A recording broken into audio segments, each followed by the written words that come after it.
తిరుపతి జనసేన అభ్యర్థిగా ఆరణి శ్రీనివాసుల్ని పవన్ కళ్యాణ్ ప్రకటించారు. పవన్ కళ్యాణ్ ప్రకటనతో ఆరణి శ్రీనివాసులు తన ప్రచారాన్ని మొదలుపెట్టారు. ముందుగా తిరుపతిలోని ఆలయాల్ని సందర్శిస్తారు. స్థానిక నాయకుల్ని కలుపుకొని ఆయన ప్రచారాన్ని కొనసాగిస్తున్నారు. దీనిపై మరింత సమాచారం మా ప్రతినిధి సునీల్ అందిస్తారు. టీడీపీ జనసేన బీజేపీ ఉమ్మడి అభ్యర్థిని అయితే ప్రకటించారు. ముఖ్యంగా జనసేన అధినేత పవన్ కళ్యాణ్ గారు ఆరణి శ్రీనివాసులు గారి పేరు ప్రకటించడంతో ఉదయం నుంచే ఆయన పూర్తి స్థాయిలో తిరుపతిలో పర్యటిస్తున్న పరిస్థితి ఉంది. ముఖ్యంగా ఇప్పటికే జనసేన నాయకుల్ని కూడా పూర్తిగా కలుపుకొని ఆయనైతే పలు ఆలయాల్లో అయితే సందర్శిస్తున్నారు. ఆయనైతే మన ముందున్నారు. సార్ చెప్పండి, ముఖ్యంగా ఏదైతే ఈసారి తిరుపతికి అభ్యర్థిగా మిమ్మల్ని ప్రకటించడంపై మీ కార్యాచరణ ఏంటి? తిరుపతి అభివృద్ధికి అన్ని పార్టీల తెలుగుదేశం, బీజేపీ, జనసేన అభ్యర్థుల సహాయ సహకారాలు తీసుకొని అభివృద్ధిని ఇప్పుడు ఇంతవరకు జరిగింది ఒక ఎత్తు అయితే ఇంకా జరగబోయేది ఇంకా బ్రహ్మాండంగా ఉంటుంది. అది మోదీ గారి ముద్ర పడుతుంది.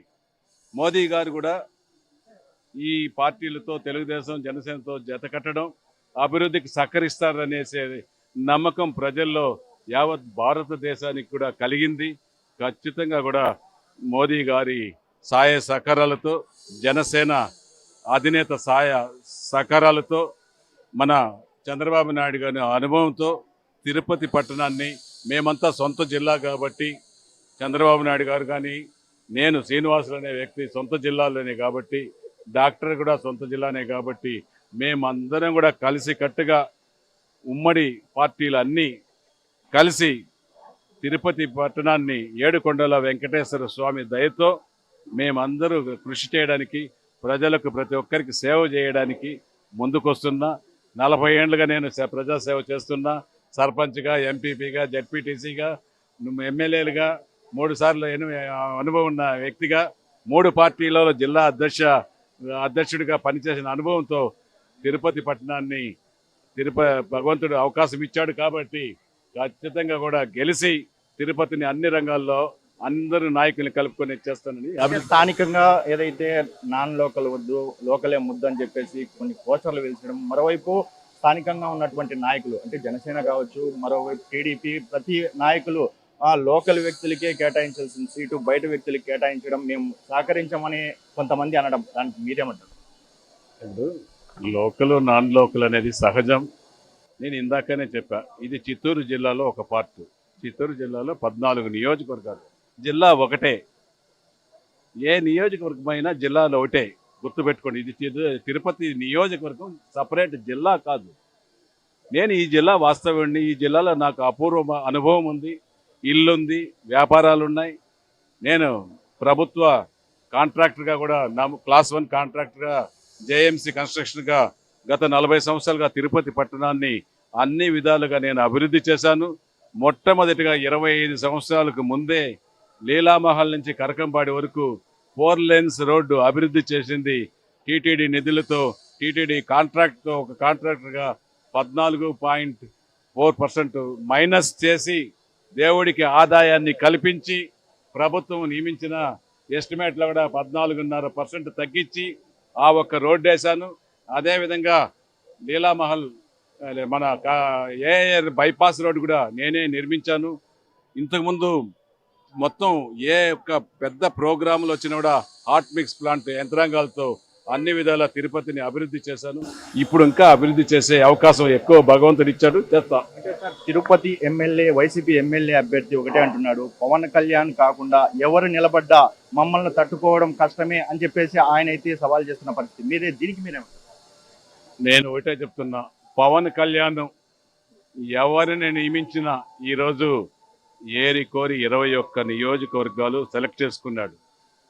పవన్ కళ్యాణ్ ఒక నియోజకవర్గానికి సంబంధించిన వ్యక్తి కాదు. ఈరోజు ఆయన ఆంధ్ర రాష్ట్రానికి, యావత్ భారతదేశంలో ఉన్న అగ్ర నాయకుల సహాయ సహకారాలతో ఆంధ్ర రాష్ట్రాన్ని అభివృద్ధి ఎలా చేయాలనే ఒక దృక్పథంతో, చంద్రబాబు అనుభవంతో ముందుకెళ్తున్నాడు.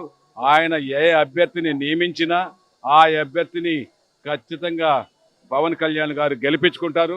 పవన్ కళ్యాణ్ గారి అభ్యర్థిగా తిరుపతి పట్టణంలో నేను గెలిచి ప్రజల ఆశీర్వాదాలు తీసుకుంటాను, ప్రజలకు అభివృద్ధి చేస్తానని తెలియజేస్తున్నాను. అంటే సార్ ముఖ్యంగా మీ స్ట్రాటజీ ఏంటి అంటే ముఖ్యంగా ఈసారి నాయకులు ఎవరు కలిసి రాని పరిస్థితి అయితే ఉంది, ఏ విధంగా మీరు ముందుకెళ్ళబోతున్నారు? ఇందాకనే చెప్పాను, నేను అందరి నాయకులను కూడా కలుపుకొని 3 పార్టీల నాయకులు కలుపుకొని ఖచ్చితంగా కూడా నేను అభివృద్ధికి దోహదపడతాను, అభివృద్ధి అన్ని రంగాల్లో చేసి చూపిస్తానని తెలియజేస్తాను. అంటే ఇది పరిస్థితి అంటే ముఖ్యంగా మన ముందు ఉమ్మడి చిత్తూరు జిల్లా జనసేన పార్టీ అధ్యక్షుడు అయితే ఉన్నారు, ఆయన అడిగి తెలుసుకునే ప్రయత్నం చేద్దాం. సార్ చెప్పండి, ఏదైతే స్థానికులకే కేటాయించాల్సినటువంటి సీటు ఇటు బయట వ్యక్తికి కేటాయించడంపై మీరేమంటారు? స్థానికము లోకల్ నాన్ లోకల్ ఎలక్షన్లు ఉండవు, ఎవరు ఎక్కడైనా నిలబడతారు, అదంతా కాదు విషయం. కానీ కొంత తెలుగుదేశంలో కూడా ఒక 7 మంది టికెట్లు ట్రై చేసిన వాళ్ళు, జనసేనలో నేను కూడా ట్రై చేశాను. వాళ్ళు నిన్న అందరూ కూడా కొంచెం బాధపడ్డ విషయం కంటే, కానీ పార్టీ లైన్స్ ఉంటాయి, పార్టీ సిద్ధాంతాలు ఉంటాయి, పార్టీ అధినాయకత్వం ఉంటుంది. అందరితో కూడా శ్రీనివాసరావు గారికి చెప్పాను, ప్రతి ఒక్కరిని కూడా నాయకుల్ని, తెలుగుదేశం నాయకుల్ని, జనసేన నాయకులు అందరినీ, అలాగే బీజేపీ నాయకుల్ని ప్రతి ఒక్కరితో కూడా మాట్లాడి వాళ్ళందరినీ కలుపుకొని 2-3 రోజుల్లో ఒక సమన్వయ మీటింగ్ని జరిపి ఖచ్చితంగా రాబోయే రోజులు, ఇప్పుడు ఈ ఎలక్షన్ పవన్ కళ్యాణ్ గారు తగ్గారు, వాళ్ళ సొంత అన్న టికెట్ కూడా కాదనుకున్నారు. ఇక్కడ విజయమే ధ్యేయంగా అభ్యర్థి ఎవరు గెలుస్తారనే విషయంలో పవన్ కళ్యాణ్ గారి నిర్ణయాన్ని, ఆయనే తగ్గారు, ఆయన తగ్గినప్పుడు మనమంతా ఎంత, మన తిరుపతి నాయకులందరూ కూడా ఒక స్టెప్ కాదు 4 స్టెప్పులు తగ్గి ఆయన నిర్ణయించిన అభ్యర్థిని అత్యధిక మెజార్టీతో గెలిపించుకునే విధంగా జనసేన నాయకులు అందరూ కూడా కలిసి పనిచేస్తారు. ఎందుకంటే జనసేన నాయకులు ఒకే మాట ఎప్పుడు చెప్తారు, అమ్మా నాన్న పవన్ కళ్యాణ్ అని. అంటే పవన్ కళ్యాణ్ గారికి అమ్మా నాన్న తర్వాత ఎంత ప్రేమిస్తారో అంత ప్రేమించే జనసేన నాయకులు ఎవ్వరు కూడా ఒక్కరు కూడా పక్కకు పోరు. 100% వాళ్ళతో బాధపడిన వాళ్ళు ఉంటారు. వాళ్ళందరితో కూడా మాట్లాడి, తెలుగుదేశం నాయకులతో మాట్లాడి, బీజేపీ నాయకులందరితో మాట్లాడి కలిసి మేమందరం కూడా పవన్ కళ్యాణ్ గారు నిర్ణయించిన శ్రీనివాసులు గారిని అత్యధిక మెజార్టీతో గెలిపించుకుంటాం. అలాగే పవన్ కళ్యాణ్ గారి మాట జనసేన నాయకులకు, కార్యకర్తలకు వేదం. అంటే స్థానికంగా ప్రజలు చూస్తే ముఖ్యంగా ఏదైతే నాన్ లోకల్ వ్యక్తికి సీటు కేటాయించడంపై తిరుపతి సీటు పోగొట్టుకున్నట్లే పవన్ కళ్యాణ్ అని చెప్పేసి కొంతమంది ప్రజలైతే చెప్తున్న పరిస్థితి, దీనికి మీరేమంటారు? చూడు, ఇప్పుడు ప్రజలు రాక్షస పాలనలో ఉన్నారు, వైఎస్ఆర్ పాలనలో రాక్షస పాలనలో ఉన్నారు. వాళ్లకు దైవం లాగా ఈరోజు పవన్ కళ్యాణ్ గారు ఈరోజు బీజేపీని, టీడీపీని కలిసి 3 పార్టీలు కలిసి ఈరోజు ఒక తాటిపై తీసుకొచ్చి తిరుపతిలోనే కాదు రాష్ట్రంలోనే ఈ రాక్షస పాలన అంతమొందించాలన్నారు. ఆ మాటకు ఏదైతే ఉందో ఈ రాక్షస పాలన అంతమొందించే మాటకు ప్రజలందరూ కూడా ఒక లైన్లో వస్తారు.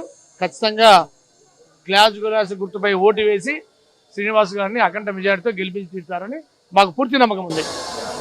ఇది ఇక్కడ పరిస్థితి. ముఖ్యంగా ఏదైతే ఉమ్మడి జనసేన టీడీపీ అభ్యర్థిగా ఆరణి శ్రీనివాసులు గారిని ప్రకటించడం పవన్ కళ్యాణ్ గారి నిర్ణయమే కానీ ఇటు పార్టీ నాయకుల నిర్ణయం కాదు. ముఖ్యంగా ఏదైతే మొదటి నుంచి చెప్తున్న దాని ప్రకారం ఆయన వెంట పూర్తిగా నడుస్తాం, పవన్ కళ్యాణ్ గారి ఆదేశాలతో ఆయన వెంట నడిచి ఆరణి శ్రీనివాస్ గారిని గెలిపించుకుంటామని చెప్పి స్థానిక జనసేన నాయకులు అయితే తెలుపుతున్న పరిస్థితి ఇక్కడ నెలకొంది. కెమెరామెన్ ఈశ్వర్తో సునీల్, ప్రైమ్ 9 న్యూస్, తిరుపతి నుండి.